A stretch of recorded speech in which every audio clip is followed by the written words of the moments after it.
Welcome to this quick review and walkthrough of the functionality of the Cellmeter8. That walkthrough is because the manual is actually not that good. So this is the box. So this is the manual. Actually it does try to explain everything in English, but the grammar is so poor I couldn't make much of it, so I tried myself. So as it looks, this is a regular voltage meter, cell tester, as you would argue. Here's another one, looks very similar. This one a lot of you have probably, but there is some small differences, as you can see here, and also the text. It has some more text on the labels here. So let's review this one because it has a very interesting feature, certainly for the price. So first, if you turn it on, it shows as your average voltage meter. So it shows total voltage, percentage, as it guesses it's a LiPo. If you switch here, you can say it's lithium-ion. Yeah, so that's it. Not sure how it goes into lithium ferron and the other one, but it's a regular one. Yeah, so it shows voltage per cell, first cell, second cell, third cell, fourth cell. You see it works on thousands, so there's 3 digits behind the comma. So yeah, nothing special in terms of a cell tester. But as it says here, there's some extra things on the side. Actually, this thing can also do servo testing, which I will not go through. I don't know who uses servos, certainly not in the quad space anymore, the quadcopter space. So what is then the interesting part of this one? And you may have seen it already, it says discharge over here. But actually, if you order the unit from Banggood, what you get with this unit is a discharge module. This module, let me show it to you. So this is what you get. It's a small piece of electronics, and you get these light bulbs and light sockets. So each of these lights is 24 volts, 50 watts. So in total, these can produce 150 watts of light and heat. It's a lot of heat actually, maybe more than light. And then this interesting device, so you see it has a T connector, so you should really get one of these. XT62 T-style connector, and add that to this machine. And then you see it can connect to a LiPo. So let me show that.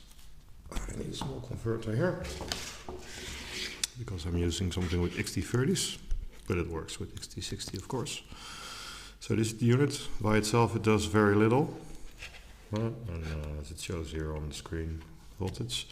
But if you connect it here to this unit with ground to the center, red to the top, to the S, then all of a sudden this piece here becomes a, if you press it long enough, it actually becomes a discharging unit. And you will see right now, this thing will drive the electronics to discharge the LiPo.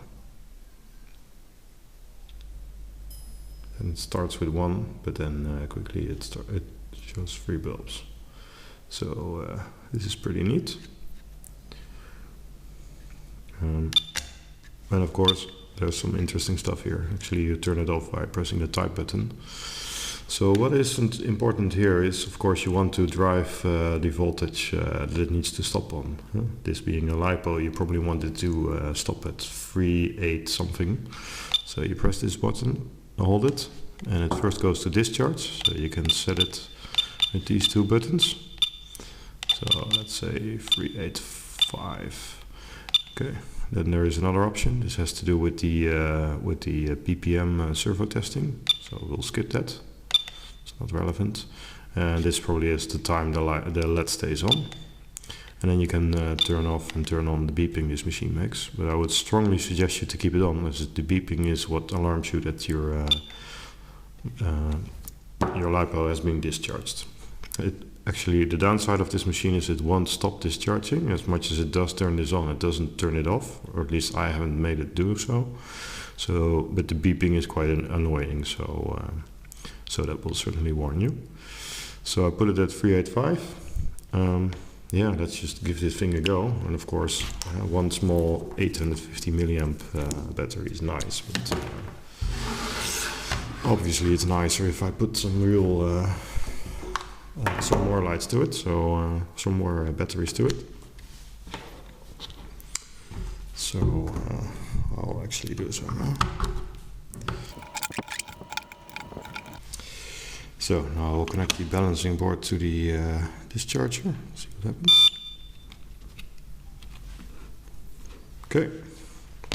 So we're at 16.7. Let's go through the settings again. 385. The rest is not relevant. So long press on the mode or discharge button, and there she goes. So you will see this thing start blinking again here, and now it should turn on the lights. So it starts with 1 again, and then in a few seconds it should really start lighting the first and the third bulb as well.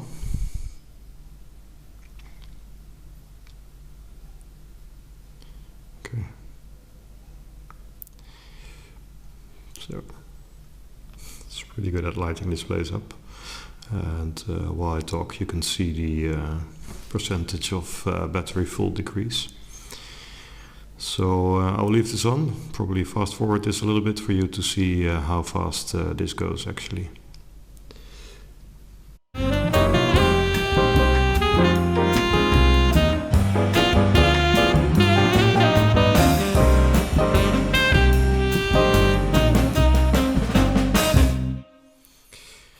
Okay, for the purpose of this video I cut it short at about 23 minutes or so.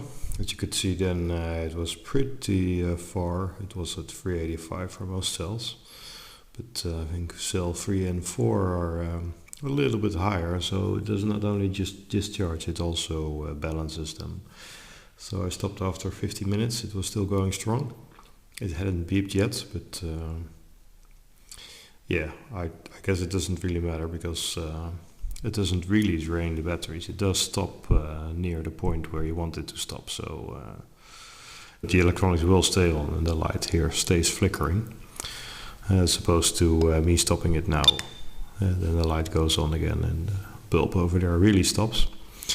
So not perfect, this little unit, but for $13 or $14 you really can't go wrong. I think these meters in themselves are already something like $7 if you buy them.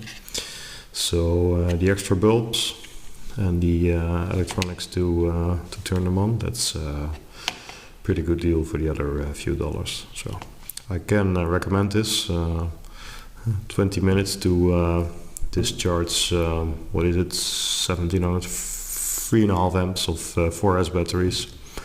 Well, it's not so bad. So thank you for watching, and I hope you liked this review.